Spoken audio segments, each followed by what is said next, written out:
আমার আজকের আলোচনার বিষয়বস্তু হলো ফেরেশতারা যাদের জন্য দোয়া করে। আলোচনার বিষয় হলো ফেরেশতারা যাদের জন্য দোয়া করে।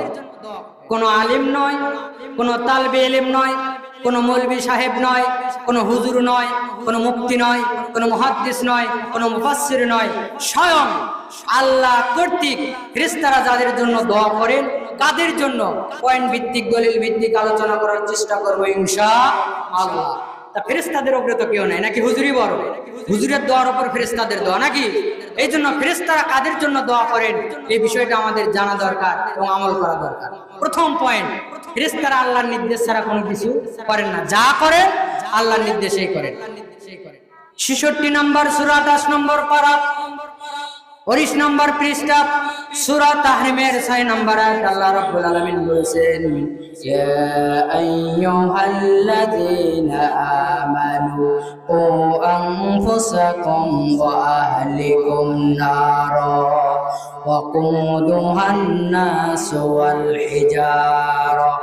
আল্লাহ রাব্বুল আলামিন এখানে কোনো হিন্দুকে বললেন না, কোনো খ্রিস্টানকে নয়, কোনো ইহুদিকে নয়।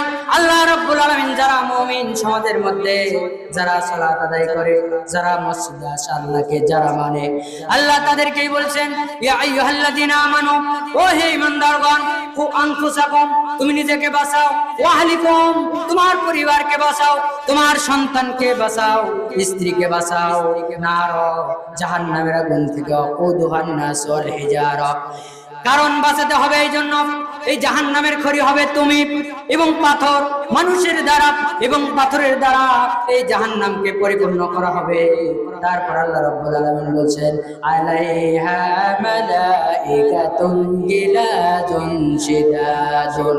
এই জাহান্নাম তো এমন জায়গা, এখানে আল্লাহ রাব্বুল আলামিন এমন ফেরেশতা রেখে দিবেন যারা ঘুষ নেবে না। দুনিয়াতে এমন হয় যে একজন ব্যক্তি খুন করেছে, সারা যারা যে যাবজ্জীবন কারাদণ্ড, কিন্তু লাখ লাখ টাকা ঘুষ দিয়ে বাহিরে ঘোরাফেরা করে। অনেক ব্যক্তি এমন আছে, চোর কিন্তু জেলে গিয়েছে, ঘুষ দিয়ে বাহিরে চলে আসে। এমন ব্যক্তি আছে যার ফাইলটা নিচে পড়ে থাকে, টাকার শক্তিতে ফাইলটা উপরে চলে আসে। এমন ব্যক্তি আছে যার সিরিয়ালটা পেছনে যায়, কিন্তু টাকার শক্তিতে সিরিয়ালটা সামনে চলে যায়। জাহান্নাম এমন হবে না। আল্লাহ রাব্বুল আলামিন বলছেন, গিলাজুন শিদাদুন, তাদের স্বভাব হবে কঠোর, হৃদয়গুলো কঠোর হবে, ওখানে কোনো ঘুষ দিয়ে জাহান্নাম থেকে জান্নাতে যেতে পারবে না। তাই আল্লাহ বললেন, তোমরা নিজেদেরকে এবং তোমাদের পরিবারকে জাহান্নামের আগুন থেকে বাঁচাও। তারপর আল্লাহ রাব্বুল আলামিন বললেন, লা ইয়াসুনাল্লাহা মা আমারহুম, এরা তো সবার কথা শুনে না, এরা তো যা করে আল্লাহর আদেশেই করে, আল্লাহর অবাধ্যতা হয় না। ওয়ায়াফআলুনা মা তুমারুন, তারপর আল্লাহ বললেন ফেরেশতারা সেই কাজগুলোই করে আল্লাহর কাছ থেকে যেই কাজে তারা আদিষ্ট হয়। তার মানে আল্লাহ তাদেরকে যা আদেশ করে তারা সেই কাজই করে। তার মানে হলো যে আমরা যে ফেরেশতারা যে আমাদের জন্য দোয়া করবে, তার মানে এটা কার হুকুম? আল্লাহর হুকুম। কার হুকুম? আল্লাহর হুকুমে। আল্লাহ ফেরেশতাদেরকে দিয়ে আমাদের জন্য দোয়া করে নেবেন, এর থেকে বড় পাওয়া নাই।